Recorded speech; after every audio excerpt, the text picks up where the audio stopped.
if someone does not have food or work, he makes dua to Allah, but at the same time, he has to work for it. He cannot sit on the bed thinking angels will bring food for him.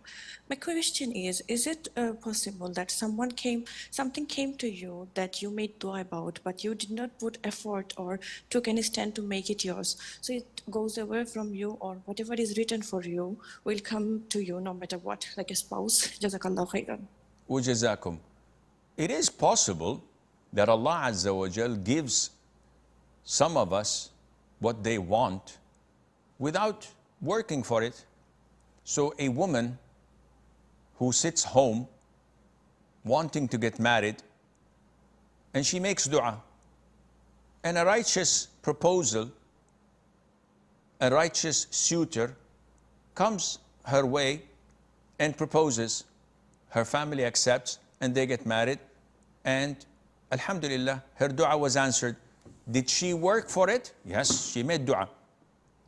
Why then would it be illogical to make dua for Allah to feed us and to grant us provision without working? Because Allah told us to look and to work.